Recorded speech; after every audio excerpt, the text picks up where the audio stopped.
Boa noite, queridos amigos. Boa noite, queridas amigas. Que bom estarmos novamente juntos nesta casa que nos acolhe e que hoje nós teremos um tema que é pertinente para o próximo final de semana.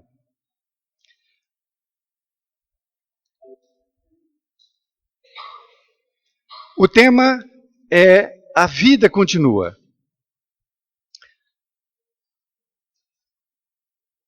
Hoje nós vamos, então, aqui refletir sobre esse tema.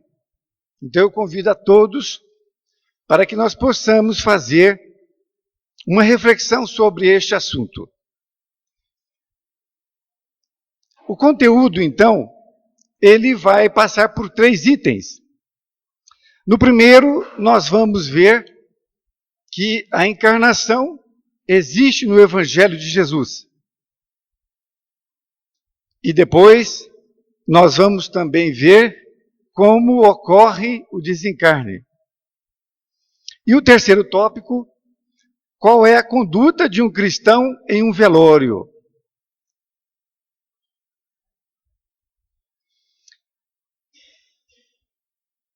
Esta chamada Bíblia Sagrada, que é uma das mais antigas, é a tradução de João Ferreira de Almeida, e dela eu extraí o conteúdo da exposição de hoje. Quando nós falamos em Bíblia, nós podemos dividir a Bíblia em 2 aspectos. O primeiro é o Velho Testamento, é o que vem primeiro, inclusive é o maior conteúdo. E o segundo, o Novo Testamento. No Velho Testamento, ele foi escrito na época de Moisés, 3.000 anos antes de Jesus. Portanto, 5.000 anos atrás. Além de Moisés, naturalmente, houve diversos profetas que foram enviados por Deus. Malaquias é um deles, da época de Moisés.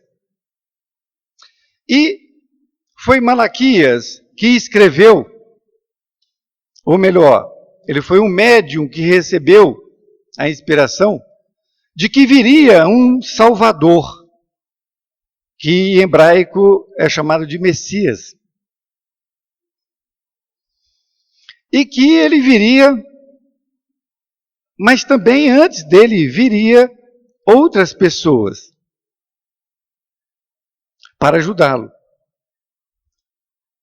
E desta forma, todos os judeus aguardavam ansiosamente o Messias. Infelizmente, os judeus aguardavam o Messias que o tirassem do jugo romano, porque naquela época, como em diversas épocas, o povo judeu era dominado. Então eles queriam sair daquela situação. Desta forma, eles não reconheceram Jesus. Porque Jesus veio trazer o amor. Não veio trazer a guerra entre os povos, que era o que eles acreditavam. Então, desta forma, ele era esperado. Eu tirei desta Bíblia a primeira página do Evangelho de Marcos. O Evangelho de Marcos é muito interessante, porque você já deve ter percebido que em diversos evangelhos existem a repetição de algum evento, de alguma passagem. Nós temos João, Marcos, Mateus, não é isso? E então uma determinada passagem, ela aparece num evangelista e aparece em outro também. Às vezes falando um pouco diferente, mas com o mesmo conteúdo. E o Evangelho de Marcos, eu convidaria a todos que, ao chegarem em casa, lessem essa parte inicial do Evangelho. Por quê? Porque o que está aí escrito, ele não está em nenhum dos Evangelhos. Nem de Marcos, nem de Mateus, nem de João. Por quê? Porque Lucas, ele esteve com Maria, conversando com Maria, a mãe de Jesus. Então, ele foi uma espécie de entrevistador. Então, Maria contou para ele como foi o nascimento de Jesus Cristo. Então, é muito interessante. Nós não vamos tecer muitos comentários, porque o capítulo é grande. Então, aqui nós destacamos o nascimento de João Batista e de Jesus Cristo. Naturalmente, Jesus Cristo teve como pai José e Maria como mãe. E João Batista, Zacarias e Isabel. E conta o Evangelho que Isabel e Zacarias já eram idosos quando veio João Batista. O João Batista é aquele que, no Rio Jordão, ele batizava as pessoas. Então, não é o João do Evangelho, é outro João. Desta forma, Isabel não podia ter filhos. Primeiro, que ela era idosa. Segundo, que ela era estéril. Ela não tinha nenhum filho. Mas, para a providência divina, nada é impossível. E por isso, veio João Batista. E Isabel era prima de Maria. De tal forma, então, que João Batista e Jesus também eram primos. Vamos ver o que sucedeu, então. Ali nós temos João Batista no Rio Jordão, quando batiza Jesus. A figura coloca uma pomba e uma grande luz. E se nós reportarmos, então, ao batismo de Jesus, então veio Jesus da Galileia ter com João, junto do Jordão, para ser batizado por ele. Mas João opunha-se-lhe, dizendo: eu careço de ser batizado por ti, e vens tu a mim? Jesus, porém, respondendo, disse-lhe: deixa por agora, porque assim nos convém cumprir toda a justiça. Então ele o permitiu. E, sendo Jesus batizado, saiu logo da água.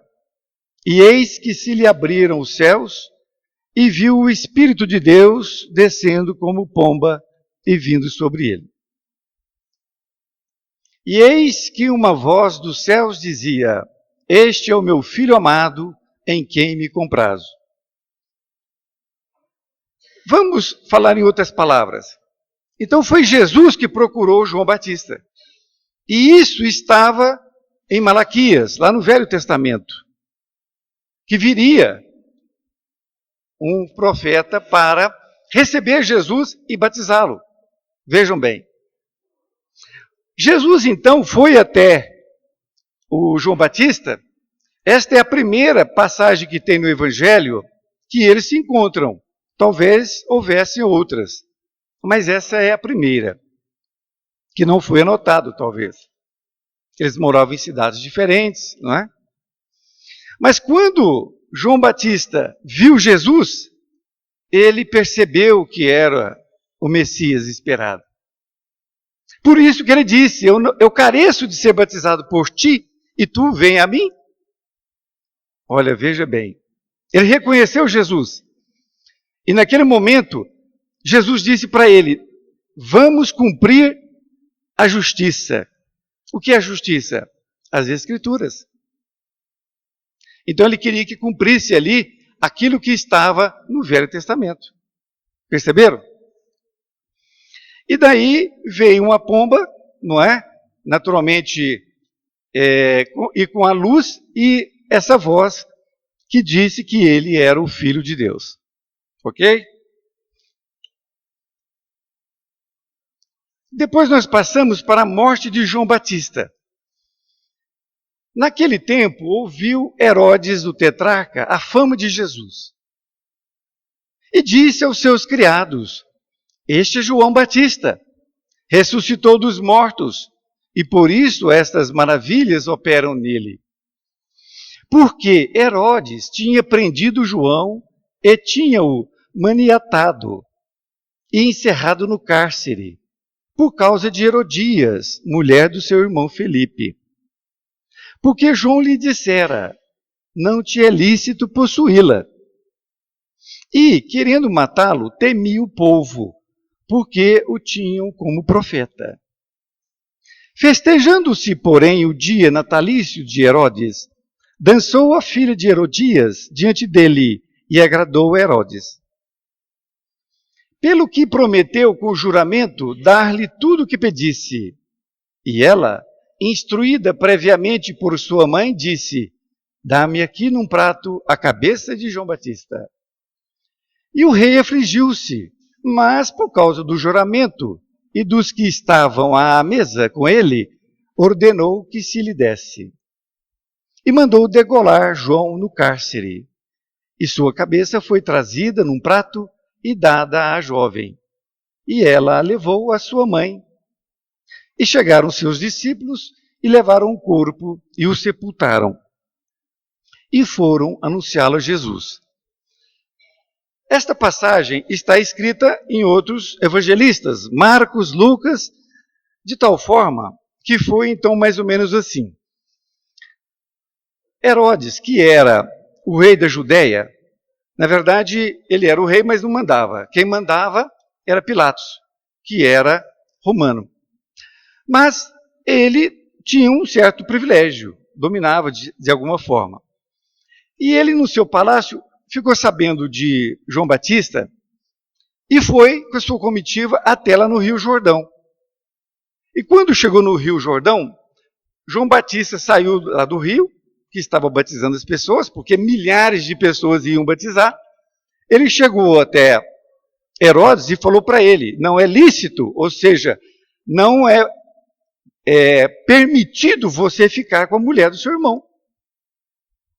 Porque realmente isto era uma lei judaica, que não podia fazer isso. Até hoje também não pode, né? Mas naquela época muito era permissível. Então, desta forma, ele ficou um pouco indignado e mais Herodias ainda. De tal forma que eles resolveram, então, prender João Batista.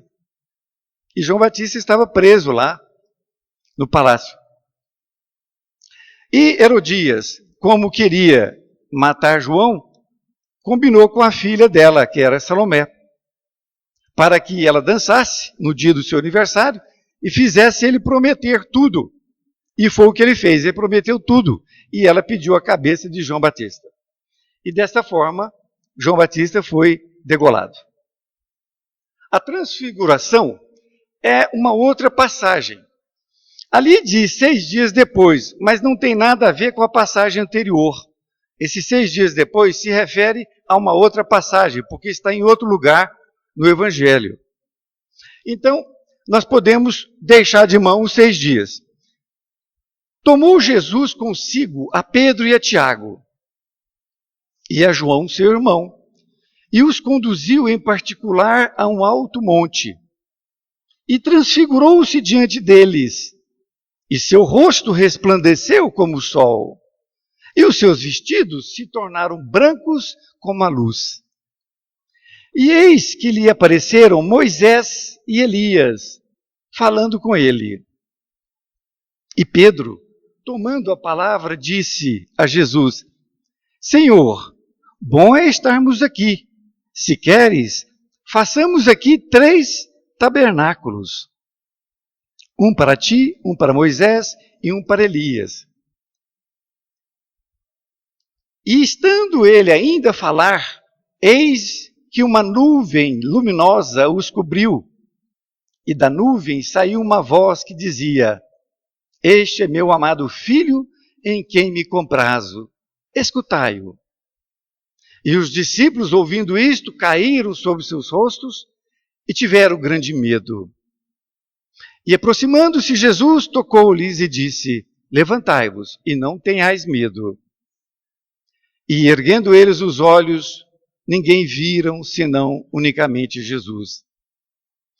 E descendo eles do monte, Jesus lhe ordenou, dizendo: a ninguém conteis a visão, até que o Filho do Homem seja ressuscitado dos mortos.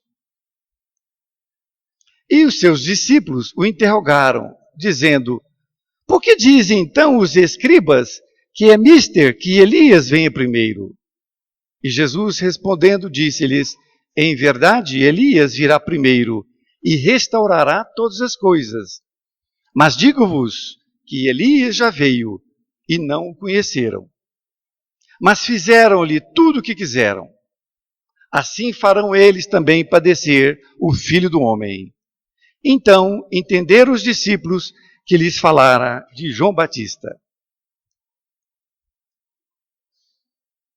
A transfiguração realmente é um capítulo interessante do Evangelho de Jesus. Porque Jesus tinha o hábito de orar sobre o monte. Ele tinha esse hábito. Possivelmente o fazia à noite, porque durante o dia ele era assediado pelas pessoas.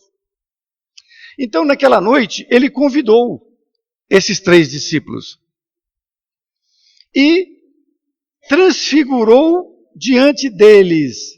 Seu rosto resplandeceu como o sol, e os seus vestidos se tornaram brancos como a luz. Então dá para perceber que Jesus realmente se transformou em pura luz. Até os seus vestidos ficaram brancos. E naquele momento, apareceram Moisés e Elias falando com eles. Com ele, desculpe. Ora, e depois Pedro, que era o mais falante deles, disse: Jesus, é bom que estamos aqui, porque se quiseres nós podemos fazer 3 tabernáculos. Ou seja, 3 tendas, não é? Uma para ti, outra para Moisés e outra para Elias. Mas aí vem a reflexão que nós temos que fazer. Mas quem disse que eles eram Moisés e Elias? Alguém disse. Porque senão, Pedro não teria dito, não é mesmo? Não tinha retrato. Então, possivelmente, eles devam ter o quê? Se apresentado. Ou então, Jesus os cumprimentou. Agora, todos 2 estavam desencarnados, não é? Elias tinha sido um profeta do Velho Testamento. E Moisés também. Os 2 eram espíritos puros. Então, para Pedro dizer isto, é porque eles foram apresentados, não é?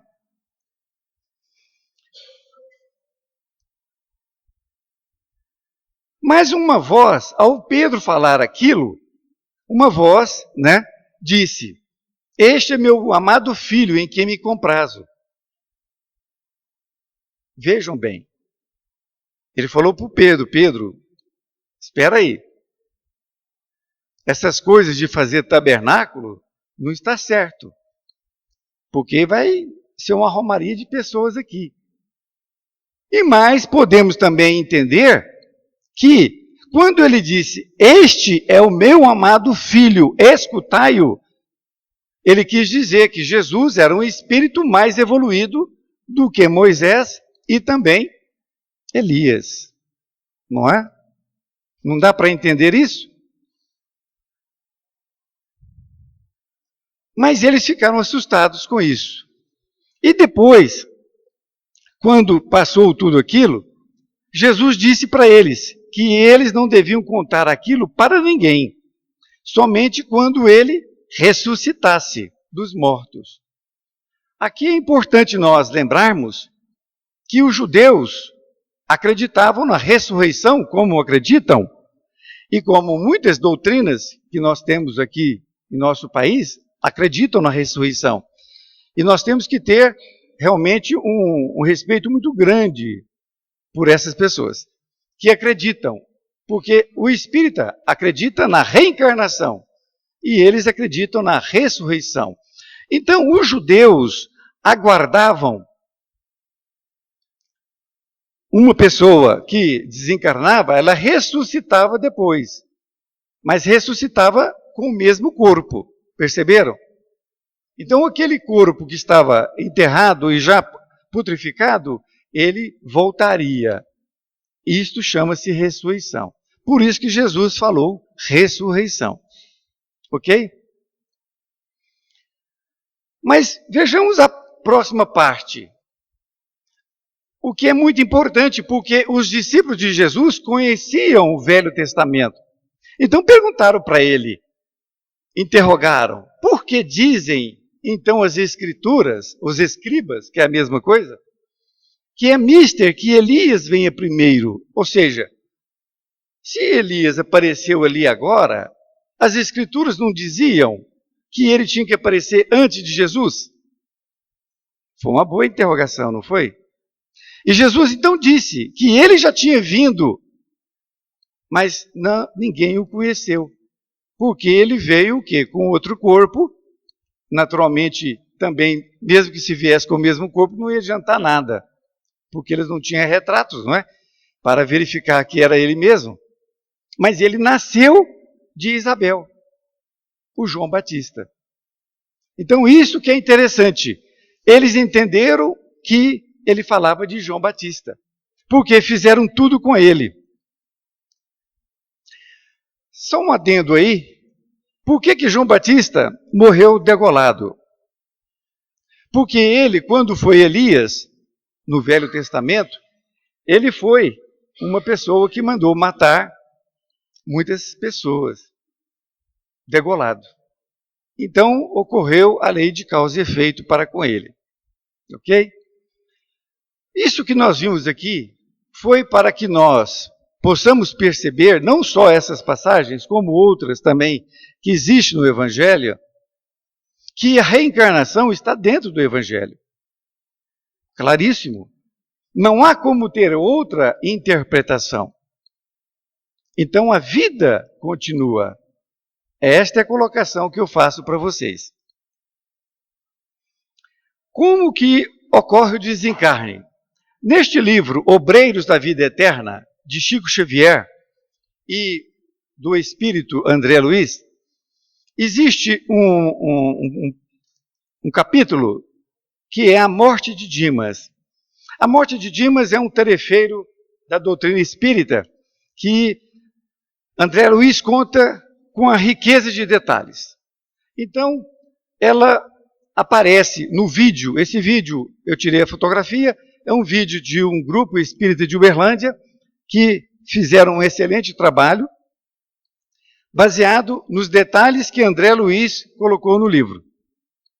E ali aparecem 3 espíritos que estão dando passes no Dimas, que está desencarnando. Ok? Depois nós vamos ver por que eles estão fazendo isso.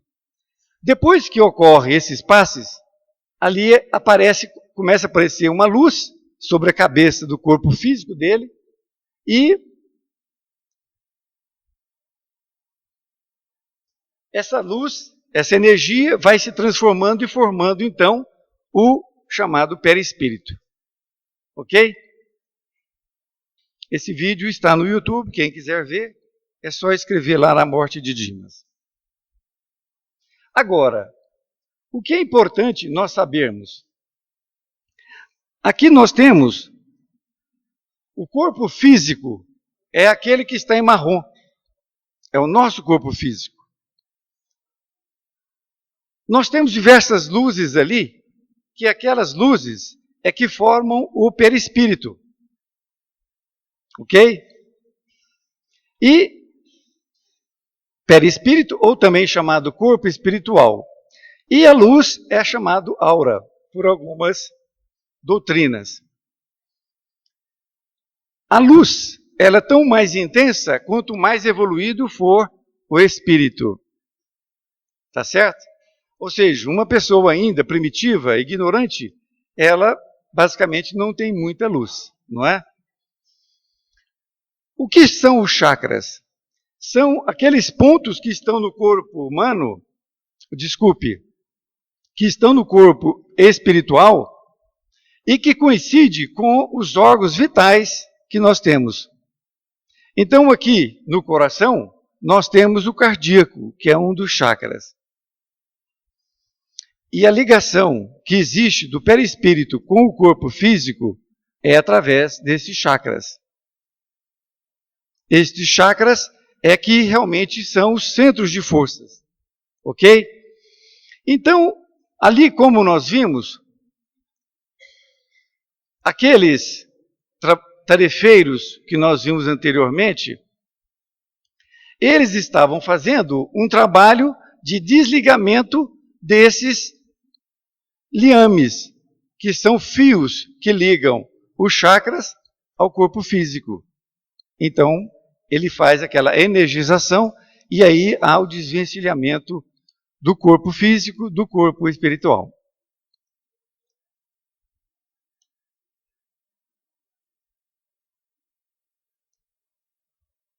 Como que nós vamos proceder diante de um velório?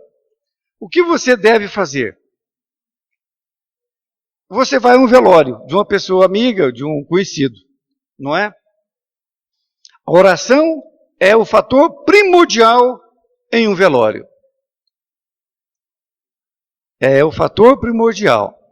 Então você deve chegar ao velório, cumprimentar aquelas pessoas que são os parentes e fazer a sua mentalização. Você mentaliza, doando energia sua, eletromagnética, para aquele ambiente. Porque ali existem espíritos desencarnados, benfeitores, que estão fazendo o desligamento do corpo físico e do corpo espiritual.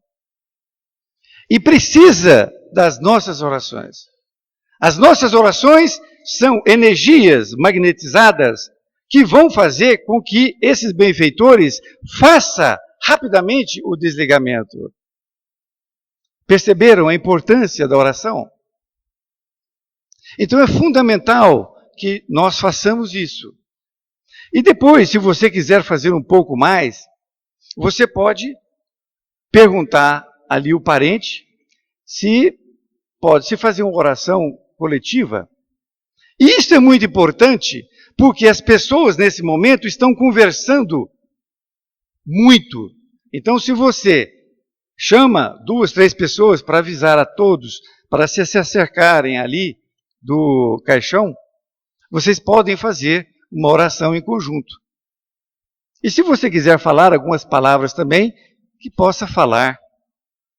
Mas falar de Deus, falar da vida eterna, falar das vibrações que cada um pode fazer ali, independente da sua religião. Independente. Porque o amor não tem religião, não é fato? Então isto você deve e pode fazer quando chegar no velório. Agora, o que você não pode fazer no velório? O que você não deve fazer no velório? É o que a maioria das pessoas fazem. Falar de outros assuntos. Você vê pessoas contando piadas, você vê pessoas fazendo negócios, você vê pessoas falando alto. Aliás, falar alto até é uma questão de educação mesmo, né? Não é nem questão religiosa. Você vê tudo isso. Então é preciso que nós ajudemos a educar as criaturas. Porque é uma grande falta de respeito. Porque se a pessoa saísse dali, ela ia melhorar o ambiente. Porque ela está prejudicando o ambiente. Se você disser para ela que ela não deve fazer aquilo, naturalmente ela não vai gostar. Mas se você a chamar para fazer uma oração, muitas não vão fazer, mas pelo menos ficam caladas, com vergonha. Porque você chamou para fazer uma oração e nem isso ela está preparada. Dessa forma, nós temos que tomar procedimentos diferentes. Este livro, Na Hora do Adeus, é de Luiz Sérgio, o espírito, e a Irene Pacheco Machado é a médium que escreveu. Ele conta 11 velórios que ele participou na cidade de São Paulo. E é muito interessante, porque ele conta o desencarne, por exemplo, de uma pessoa idosa que era muito apegado a coisas materiais. E ele não queria sair do caixão, o espírito não queria sair do caixão. Tal o elevado grau de apego que ele tinha. Foi muita conversa de André Luiz para dizer para ele, né, que precisava dele sair dali. O segundo é de uma mulher. A mulher se abraçou com a sua irmã e se dirigiram até o seu próprio velório. E isto é muito interessante, porque a mulher já tinha desvencilhado do corpo já há algumas horas. E o outro é de um garoto que foi assaltar um banco e ele foi pego e ele saiu correndo e um policial deu um tiro pelas costas e ele caiu. E ele caiu e o espírito dele continuou correndo. Porque o susto é muito grande. Então ele não percebe. Isso realmente acontece. Tá certo? Dele desvencilhar do corpo físico quando ele não está preparado. Não é? Então ele acha que está fugindo, mas é somente o espírito que está fugindo. O corpo ficou atrás. Tem diversos casos dessa natureza. A oração. Lembremos que Jesus orava praticamente todas as noites. Nós não temos certeza disso. Mas devido ao número de passagens evangélicas que diz que ele subiu no Monte das Oliveiras, neste monte, é possível que ele assim o fizesse. Então, se Jesus, o maior grau espiritual que esteve na terra, fazia a oração, e nós? Temos que fazer muito mais. Mas a oração não é verbalizar 10, 20 Pai Nosso. Não é isso. Porque Jesus, no seu Evangelho, falava que não era isso. Ele disse isso textualmente no seu Evangelho. Para não fazer como os escribas e fariseus, que com muito falar achavam que estavam orando. Orar é o quê? É entrar no seu quarto, ele dizendo, entrar no seu quarto e se ligar ao Pai. Isto é oração. Nós somos todos criaturas de Deus, filhos de Deus. E o nosso irmão maior é Jesus. E que a morte não nos pegue com ódio no coração. Porque senão será muito difícil nós desvencilharmos dela. E o apego é um dos principais problemas de desencarne. Existe o apego material, existe o apego a pessoas. Existem pessoas que estão numa cama, num leito, e parentes encarnados ficam segurando a criatura para ela não desencarnar. Se vocês perceberem isso, vocês vão ver esse fato acontecendo na nossa sociedade. Ao invés de libertar a criatura que já cumpriu a sua missão, a outra fica segurando. É preciso, então, que nós renovemos nossas atitudes. Roberto Chinachica, ele é um médico psiquiatra. Em um dos seus primeiros livros, ele passou o seu internato no hospital de doentes terminais. E ele conta no seu livro que em todas as conversas que ele teve com esses pacientes, nenhum falou que devia ter comprado uma casa, um apartamento, ter feito um negócio ou coisa parecida. Mas todos, sem exceção, disseram: eu devia ter passado mais tempo com a minha família. Eu devia ter pedido perdão para o meu ente querido e não ter perdido tanto tempo sem fazer isso. E ele não é espírita, mas coaduna com o espiritismo o que ele fala. Que neste dia de finados nós possamos ter uma nova visão da vida, que a vida continua, a vida é eterna, e que nós possamos ter isso em mente todos os dias do ano de nossa vida, e que cada vez que nós levantarmos, nós possamos agradecer a Deus por mais um dia aqui na Terra. Muito obrigado por ter me ouvido.